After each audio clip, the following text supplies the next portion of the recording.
Jadi tema yang kita angkat pada sore hari ini tuh temanya itu jaim atau jaga image tidak cukup. Mungkin kan teman-teman juga sudah paham kan, jaim ini artinya terkadang itu kita berkamuflase. Jadi artinya sikap kita, misalnya kita berbuat salah, tapi dengan kita menjaga image, kadang orang nggak tahu apa yang kita lakukan itu salah, begitu. Ayat renungan pada hari ini terambil dari Kolose 2 ayat 18 sampai 23. Nanti teman-teman yang wanita membaca ayat yang genap, yang pria ayat yang ganjil ya. Dari Kolose 2 ayat 18 sampai 23. Mungkin teman-teman wanita bisa memulainya. Kolose 2 ayat 18 sampai 23. 1, 2, 3.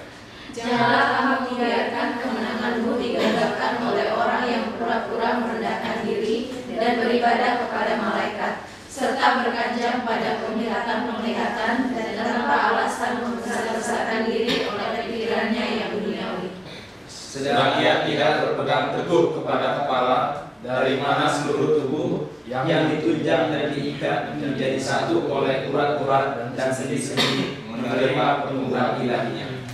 Apabila kamu telah mati bersama-sama dengan Kristus dan bebas dari roh-roh dunia, mengapakah kamu menaklukkan dirimu pada rupa-rupa perempuan, seolah-olah kamu masih hidup di dunia? Jangan ini, jangan petak itu, jangan sentuh ini.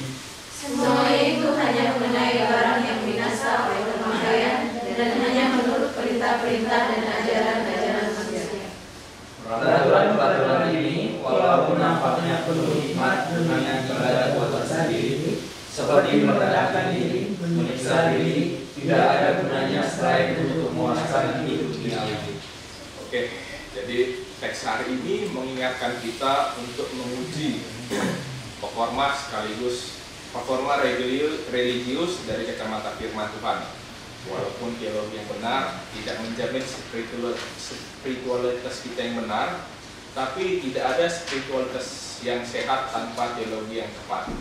Tidak semua yang tampak spektakuler dan religius ternyata terkenal di hadapan Allah, sebagaimana barang palsu merajalela di mana-mana. Jadi kalau kita melihat dari ayat 18 sampai 19, dikuatkan nasihat untuk tidak diperdaya oleh ritual palsu. Isi nasihat Paulus pada ayat 18a itu yang pertama itu, janganlah kamu biarkan kemenanganmu digagalkan. Dan pada ayat B, ibadah kepada malaikat juga sesuai dengan kebiasaan pengikut agama misteri yang benar untuk berkomunikasi secara gaib dengan makhluk-makhluk spiritual. Nah, di situ ada Paulus menyebut mereka tidak berpegang teguh kepada Kristus sebagai kepala yang darinya semua bagian tubuh pertumbuhannya dari Allah. Dan dari kalimat ini Paulus ingin mengajarkan keutamaan Kristus dan kesatuan antar jemaat dalam pertumbuhan spiritual.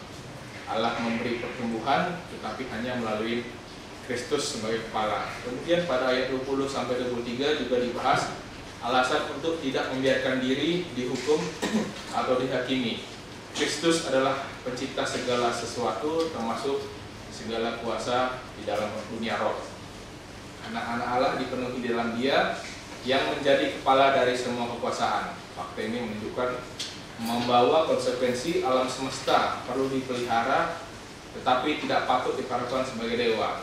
Nah, kemudian pada ayat 21 sampai 22 itu diajarkan bahwa semua ajaran itu buatan manusia dan bersifat sementara. Poin yang ingin disampaikan dalam Kristus, kita mendapatkan kegenapan esensial dari segala kebaikan. Semua aturan mengarah kepada Kristus untuk digenapi. Sahabat sejati disediakan Kristus bagi mereka yang letih lesu dan beban berat. Yang ultimate adalah nanti adalah surga yang kekal di mana kita beristirahat dari segala jerih lelah dan menikmati persekutuan indah dengan Allah Tritunggal.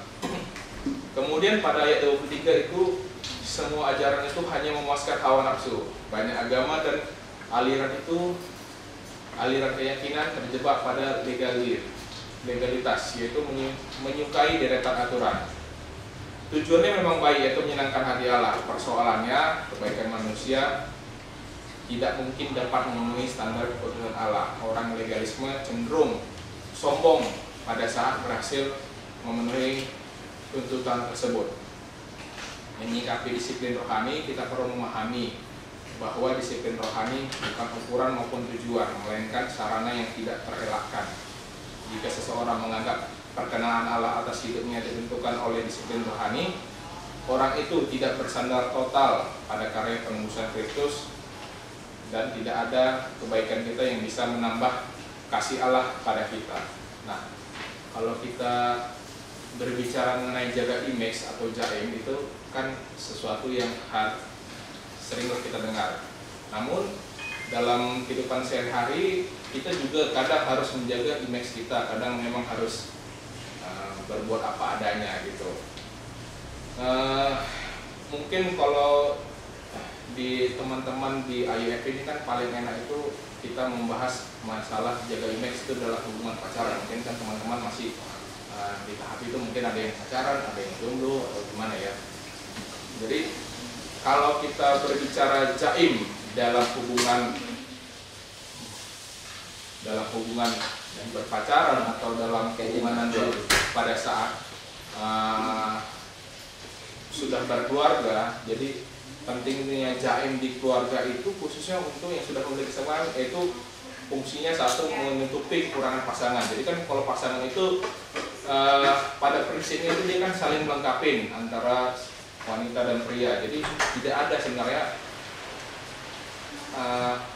pasangan yang sempurna itu ialah pasangan yang bisa menutupi kekurangan pasangan masing-masing. Tidak harus kalau misalnya kemana-mana atau misalnya ke keluarga sendiri, termasuk misalnya nanti teman-teman sudah menikah, jadi kan ke mertua atau ke orang tua sendiri kan nggak semua kekurangan atau kekurangan pasangan itu kita expose. Jadi kan itulah pentingnya kita sebagai pasangan menjaga image satu sama lain. Yang kemudian yang kedua, menjaga privasi rumah tangga.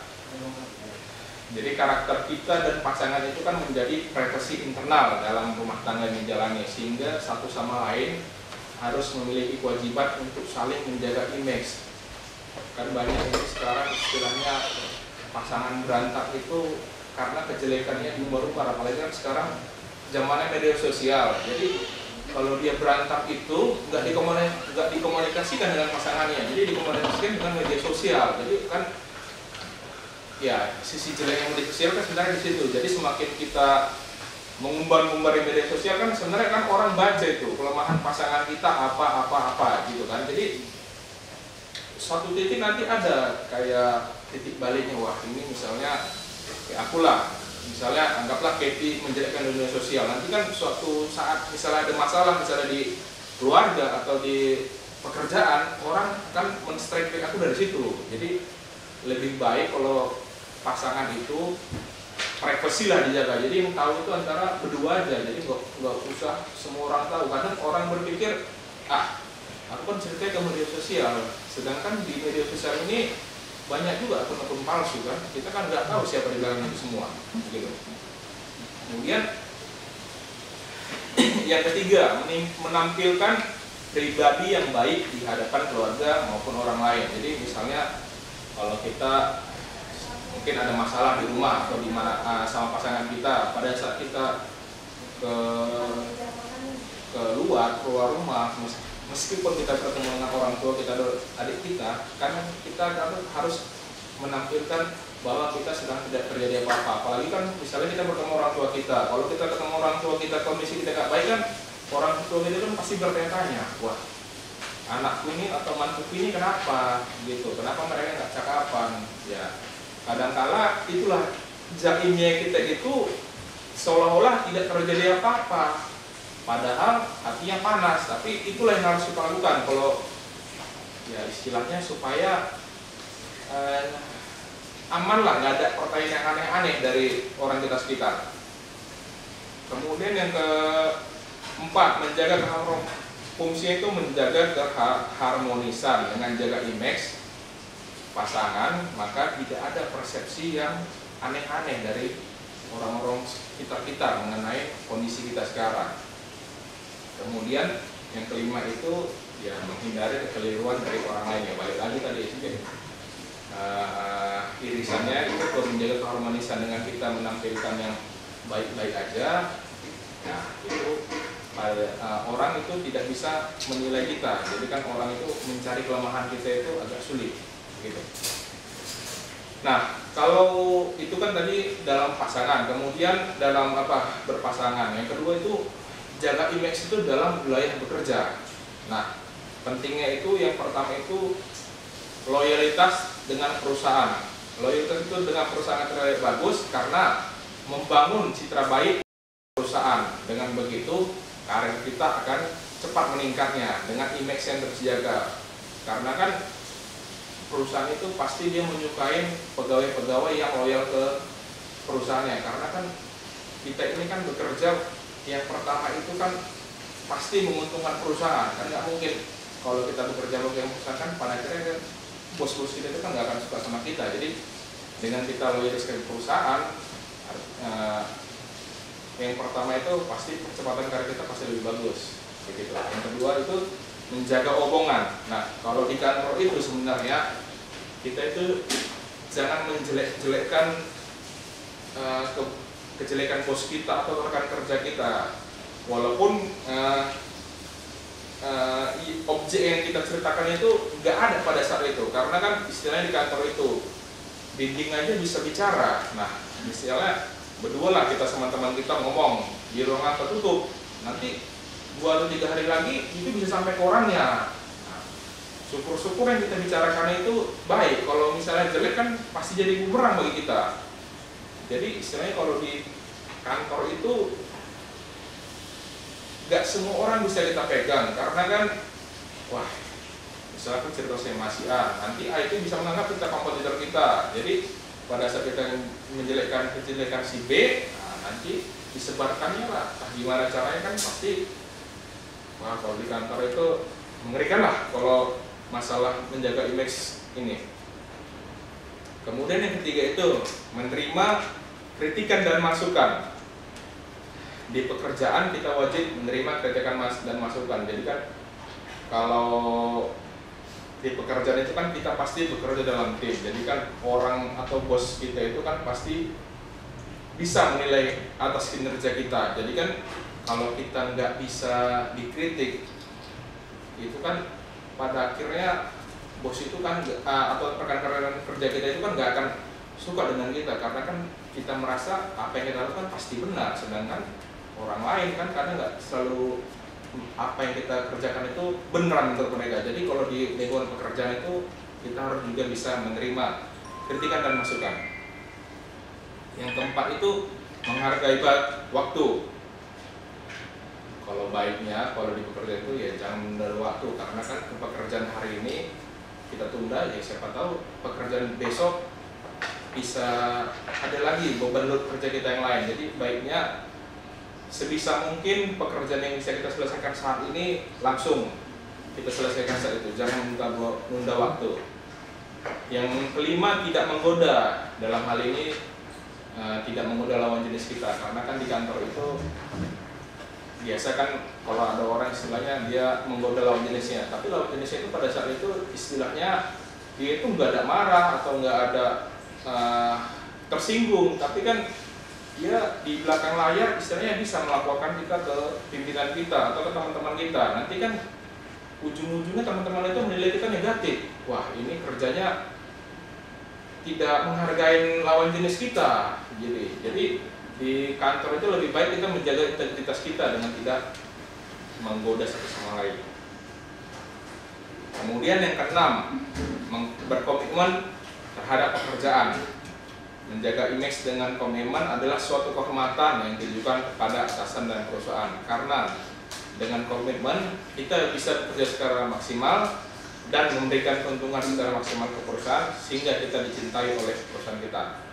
Selain menjaga image di pekerjaan kita tadi, satu hal yang sangat penting juga kita bangun adalah networking, karena negara kita ini memang negara kita ini demokrasi, tapi satu sisi lain negara kita ini seperti oligarki. Jadi pada karena orang kan sekarang berlomba-lomba, apalagi pilpres ini kan, orang kan sekarang berlomba-lomba dekat dengan kekuasaan. Karena di Indonesia ini semakin kita dekat dengan kekuasaan, apapun yang kita pingin, yang kita mau pasti lebih mudah. Karena kan yang di atas itu pasti kita pegang. Sebenarnya nggak hanya di Indonesia aja sistem ini terjadi, di negara manapun sebenarnya begitu. Orang pasti kalau bisa lah akulah di atas duduk, karena kalau misalnya gak usah jauh-jauh jadi presiden, misalnya kita jadi bupati lah misalnya, itu kan semua daerah itu bisa kita kendalikan semua, begitulah istilahnya. Jadi kalau di Indonesia ini lebih baik kita punya teman yang banyak di manapun, istilahnya social butterfly, daripada kita merasa diri pintar, kita bisa melakukan sesuatu apapun dengan sendirian. Karena istilahnya orang pintar ini dia bisa dijebloskan lah istilahnya dengan peraturan-peraturan yang ada. Tapi dengan kita berteman dengan teman kita banyak, networking kita luas, nah itu percepatan karir kita, percepatan rezeki kita itu lebih bagus. Kemudian pilihan jaim atau tidak jaim itu bukan baik atau buruk, karena kan istilahnya setiap paham itu memiliki sisi kebaikan dan keburukannya juga. Tetapi sejauh mana kemampuan kita untuk konsisten dan bertanggung jawab akan sebuah pilihan tersebut, maka endingnya akan ada sisi baik dan sisi buruknya. Jadi istilahnya jaim itu tidak ada salahnya sebenarnya, sepanjang tidak merugikan siapapun. Karena di beberapa kondisi memang kita harus menjaga image, karena itu memang baik buat kita, baik buat sekitar kita. Di satu sisi kalau kita merugikan orang di sekitar kita, nah itulah salahnya jaim itu. Jadi ada kalanya itu jaim itu baik dilakukan, dan ada kalanya jaim itu tidak baik dilakukan melihat situasi seseorang. Jadi begitu, artinya pilihan jaim itu balik lagi kita diri sendiri. Jaim itu kalau menurut pengalaman juga tidak salah dan juga tidak benar. Jadi konsekuensinya ada semua. Apakah jaim itu merugikan kita? Kalau merugikan orang lain itu sebenarnya jaim yang salah. Tapi kalau jaim itu tidak merugikan siapapun, malah menjadi baik buat kita, ya sudah, tidak ada salahnya kalau kita kadang jaim. Demikian renungan singkat kita dalam sore hari ini. Kita berdoa.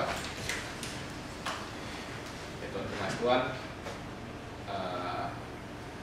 Lalu telah menyampaikan kebenaran firman Tuhan. Berartilah firman Tuhan sehingga kami bisa mengaplikasikan di kehidupan kami sehari-hari. Terima kasih Tuhan. Kami juga ingin melanjutkan ibadah kami ini. Berartilah ibadah kami ini sampai dengan akhirnya. Terima kasih Tuhan. Dengan itu kami berdoa dan mengucap syukur. Amin.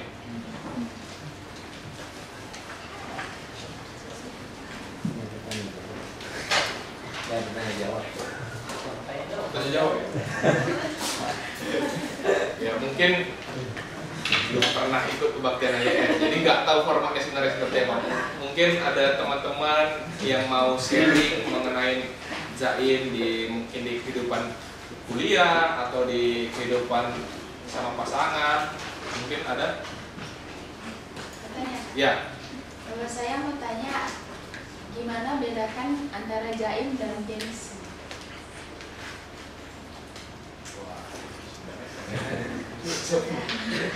Mungkin dari hambanya. Pak Lalu gimana Pak Lalu? Bingung kayak gitu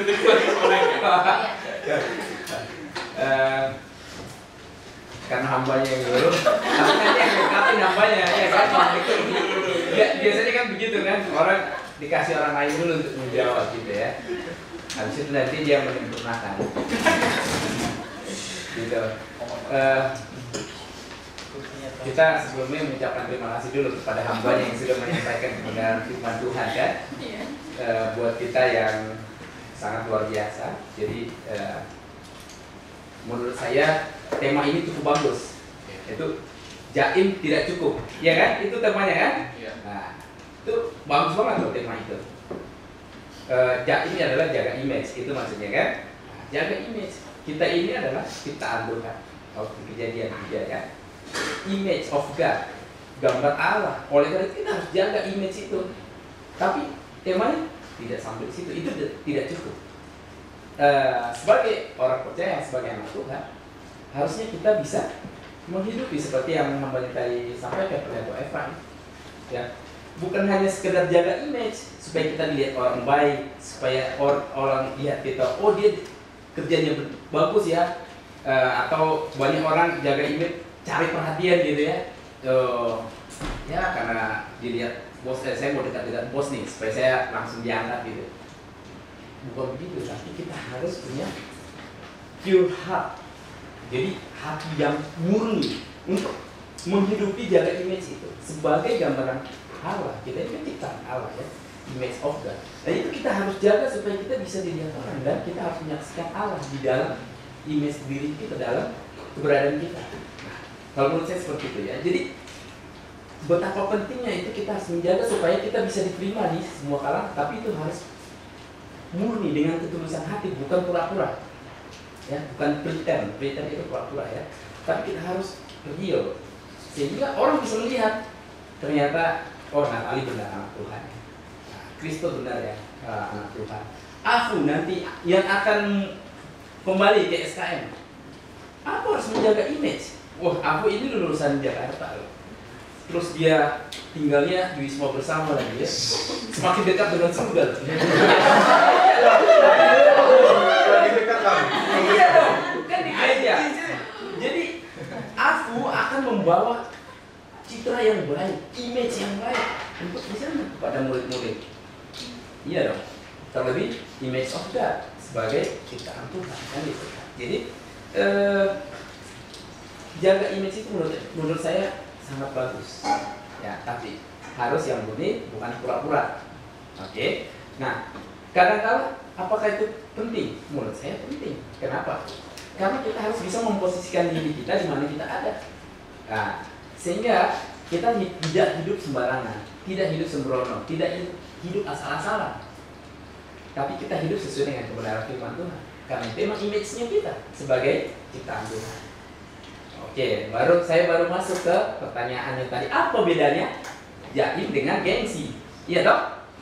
Nah, tadi kalau jaga image tadi sudah saya jelasin banyak ya. Jadi banyak orang menjaga image itu menjaga dirinya supaya tidak jelek, ya, supaya tidak dipandang rendah, supaya bisa diterima di lingkungan, di kalangan masyarakat, di kehidupan sosial.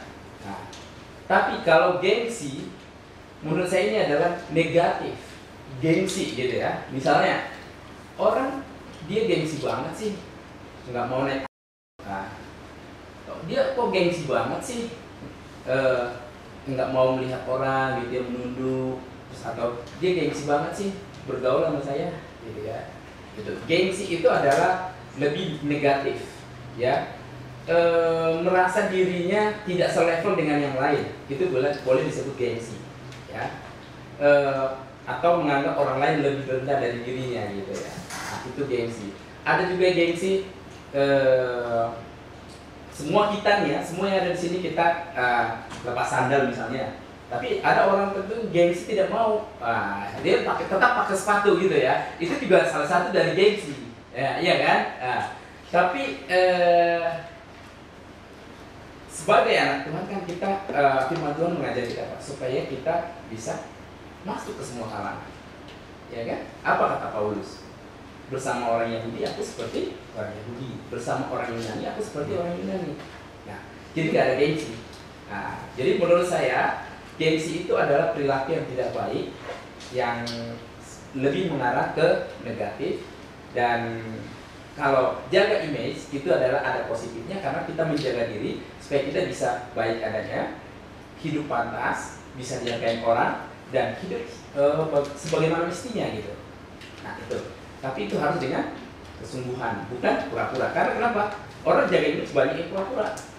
Iya, banyak yang pura-pura kan. supaya dipandang baik, padahal realitinya dia tidak baik.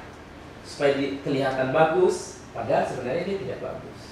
Nah, jadi itu jelas sekali ya. Mudah-mudahan bisa terjawab. Silakan dilengkapi yang banyak. Terima kasih yang banyak, Bang Oscar. Jadi tadi menyambung cerita perumpamaan Afu, karena istilahnya beliau sudah lulus dan kembali ke SKM, jadi kan dia menjaga diri, mencitrakan dirinya lulusan Jakarta dari universitas ternama. Tapi kan kalau tadi gengsi itu kan balik lagi ego, memang kesannya negatif. Jadi kan dia pada akhirnya kalau Afunya salah menempatkan diri kan bisa jadi misalnya di SKM ada istilahnya piket bersama, mungkin ego dia, wah gengsi lah aku kan lulusan Jakarta, ngapain aku ikut-ikut kegiatan begituan. Nah itu artinya gengsi itu balik ego, tapi pada akhirnya kalau gengsi kita ketinggian, orang lihat kita sombong kali nih orang, emang dia bisa melakukan diri sendiri gitu. Sedangkan kita istilah hidup itu kan selalu berdampingan dengan semua orang, jadi janganlah ada istilahnya gengsi itu dibesar-besarkan. Emang siapa sih dia, emang gimana sih dia, makanya artinya itulah kalau orang menilai kalau gengsi kita terlalu tinggi, nanti pada akhirnya kita akan jatuh sendiri. Artinya kita akan makan gengsi kita. Lebih baik kita tetap menjaga citra diri kita, image diri kita, tapi kita tetap rendah hati. Boleh tanya lagi? Boleh. Boleh. Ini Itu ada pengalaman gitu loh ya. udah lah gitu kan. Ya. Misalnya ada orang yang lagi suka gitu kan, suka antara ini pendapat bapak-bapak aja. Terkadang kan cewek suka sama cowok, kadang malu untuk menyatakan perasaan gitu kan. Nah, kan kita melihat budaya gitu kan, pengennya cowok duluan gitu yang menyatakan perasaan gitu. Ini antara jaim atau gengsi gitu, karena dia suka, dia nggak mau menyatakan, tunggu si cowok lah gitu. Mungkin begini ya, kalau di zaman sekarang ini istilahnya udah ada emansipasi lah. Memang tidak ada salahnya dari sisi wanita untuk menyatakan perasaan duluan, karena kan ada satu sisi kalau tidak dinyatakan, oh misalnya udah suka ini sama cowok ini, nggak berani dinyatakan. Nah, satu sisi cowoknya nggak bisa menangkap bahwa cewek ini suka sama dia. Nanti kan kalau nggak terjadi ada rasa penyesalan. Wah, misalnya cowok ini pindah lah ke yang lain gitu. Jadi nggak ada salahnya kalau untuk masalah itu. Kalau masalah gengsi, kalau untuk masalah itu ya misalnya turunkan sedikit gengsinya, nggak ada salahnya. Kalau jaga image sebenarnya kalau di sekarang ini untuk mengejar sesuatu yang baik itu tidak ada salahnya, kecuali wah setelah dipikir matang-matang kurang baik ya udah. Jadi siapa dia namanya?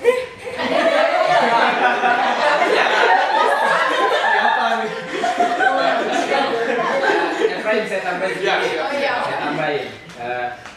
Saya sebelum jawab ke sana, kita harus yakin dulu nih. Ya, kita harus memiliki pemahaman yang baik dan benar tentang pasangan ya. Nah, kita anggap sudah dewasa semua gitu ya. Artinya sudah ingin jenjangnya kan ke menikah, ya dong. Nah, jadi kita harus yakin dulu nih bahwa dia sudah sepadan dengan saya, artinya paling tidak seimbang, punya pola pikir yang baik dan sama lah. Kalau sudah yakin begitu, nah buat saya itu tidak ada perkara, tidak masalah baik cowok maupun cewek untuk menyatakan lebih dahulu. Yang penting kita benar, yang penting kita sudah sungguh-sungguh berdoa dulu gitu, bukan cuman menggebu-gebu, tapi semuanya udah dipikirkan baik-baik dan matang gitu, dan juga udah dibawa ke dalam doa.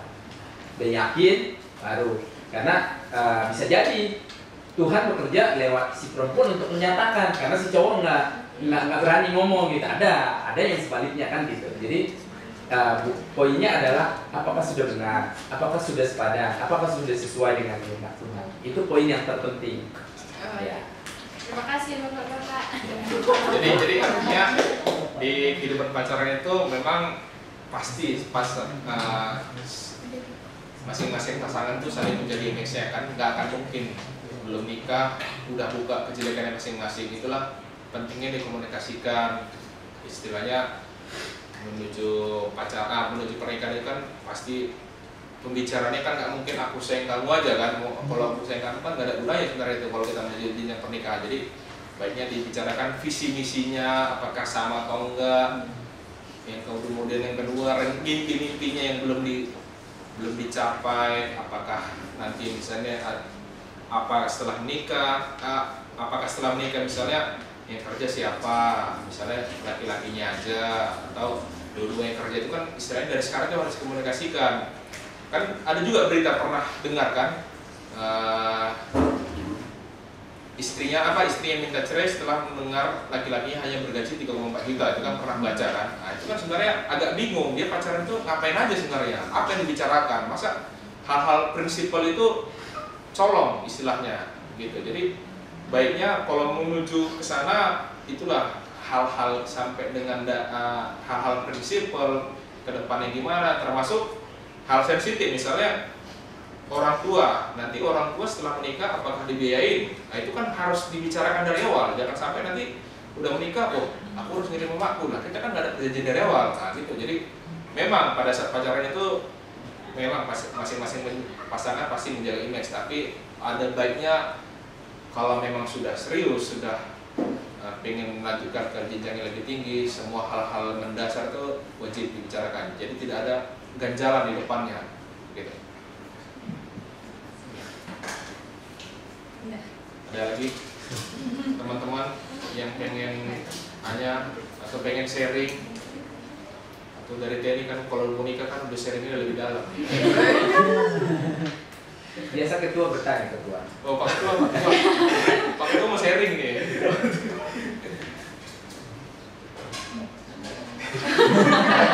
Tungguin.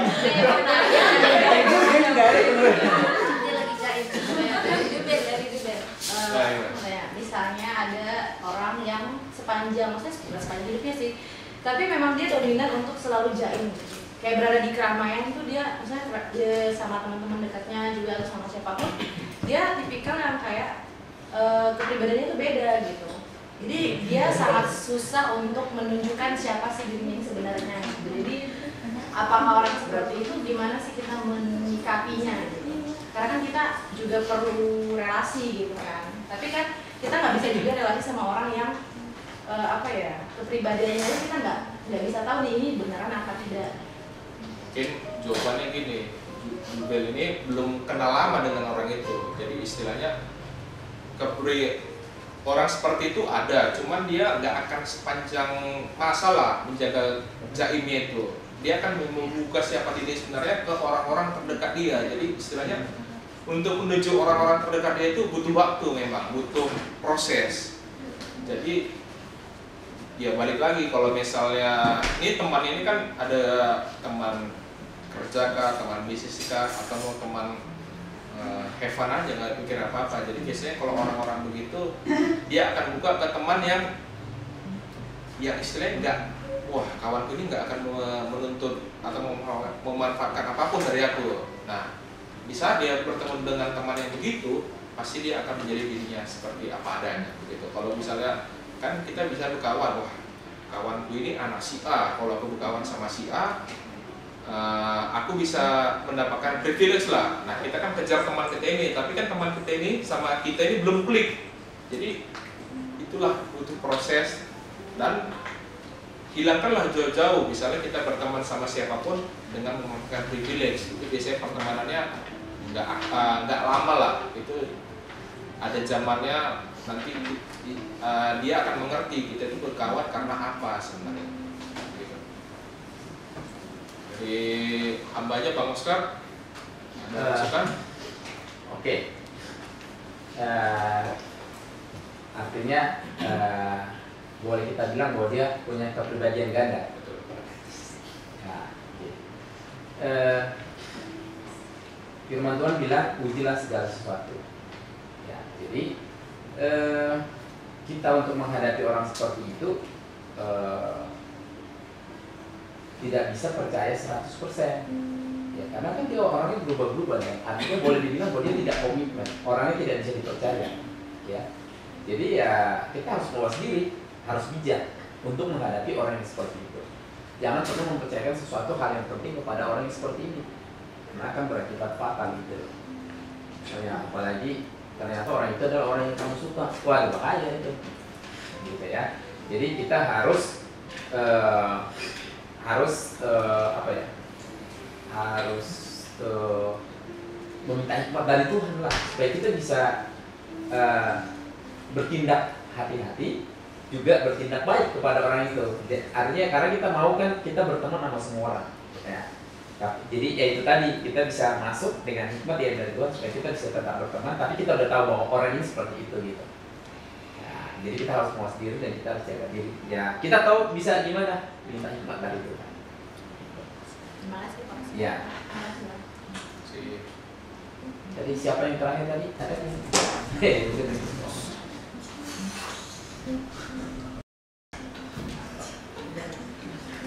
Ayo, ada lagi?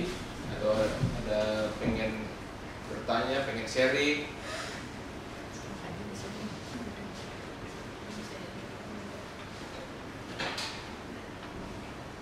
Mungkin ini yang mau ke Kalimantan yang baru lulus wisuda hari ini, terus ingin boleh sharing lah apa Kesaksian. Kesaksian Iya. sama kuliah. apa iya kan, boleh silakan Abu.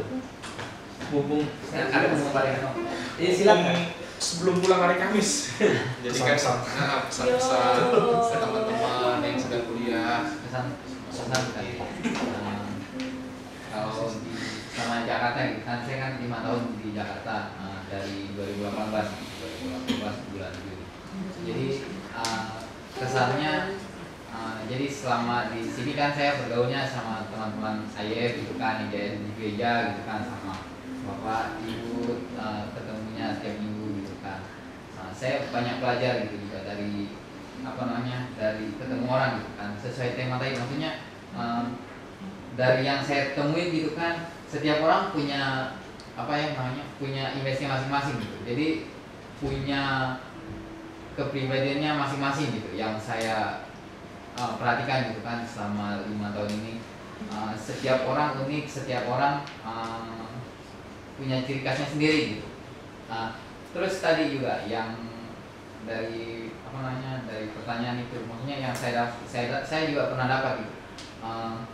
Setiap orang itu tadi unik gitu kan. Jadi setiap orang itu punya caranya masing-masing untuk di-treat gitu. Maksudnya ketika kita berhadapan dengan satu pribadi sama pribadi yang lainnya, beda cara menanggapinya gitu kan. Walaupun di masalah yang sama, itu yang saya pelajari.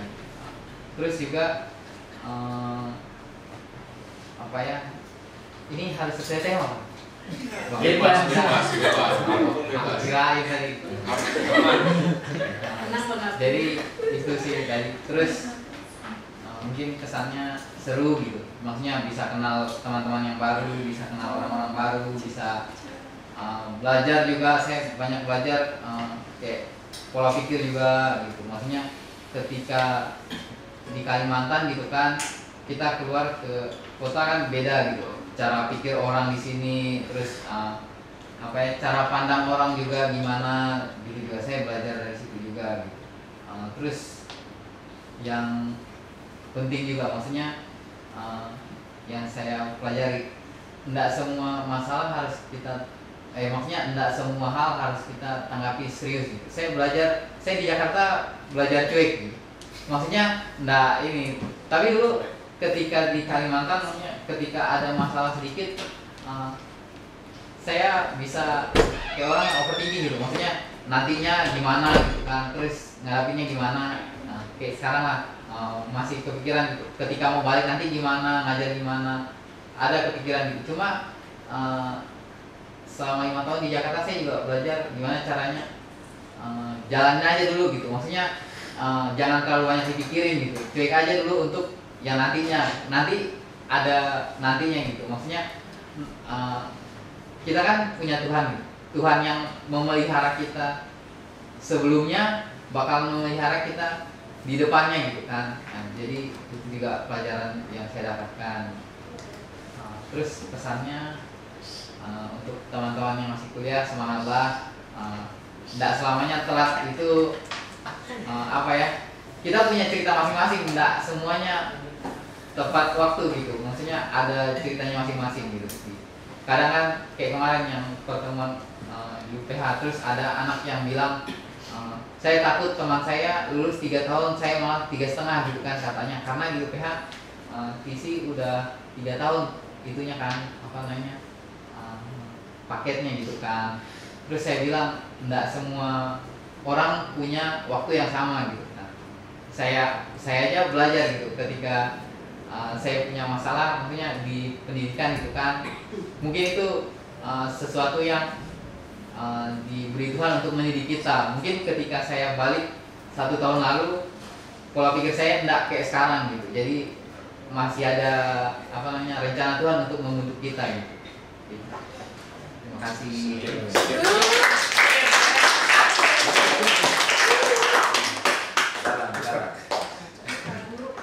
Udah ada ini wibawa. Tinggal diaplikasikan di hari Kamis. Ya. Ya, saya datang Kamis langsung. Tapi tetap masih ada rasa khawatir juga nih ketemu orang. Darah mereka nggak gigit kok. Iya, bukan masalah itu, maksudnya ketika tadi yang balik lagi kan setiap orang unik, takutnya salah gitu dari orangnya gitu. Artinya Itu juga. Artinya jangan memikirkan apa yang belum terjadi. Iya. Stres itu. Ampun nih obat ini. Iya, kan tadi. Artinya setiap orang ada masanya. Jadi Asik. waktu setiap orang pasti berbeda-beda. Saya cerita sedikit nih, Abu. Mungkin kita nggak tahu ya, hampir sama kalau enggak ya. Jadi saya kuliah di Stay Ramangun kan, dekat gitu ya. Sama ibu juga satu kampus. Kalau dia ME dia. ME ya atau MA, oh ya MA masih mahasiswa abadi.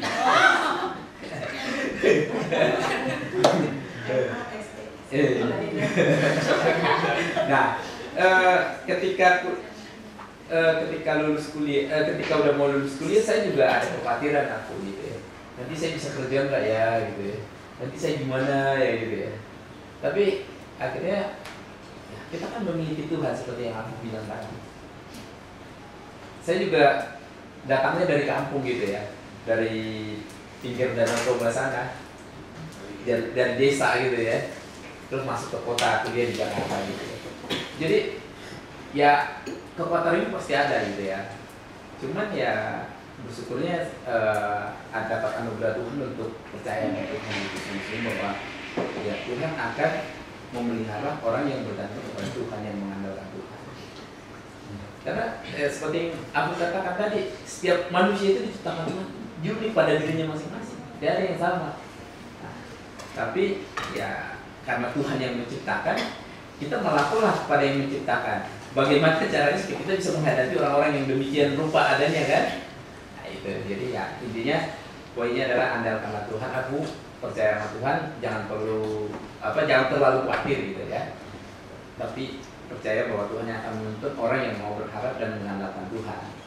Jadi artinya kalau udah itu bukan cuma berharap.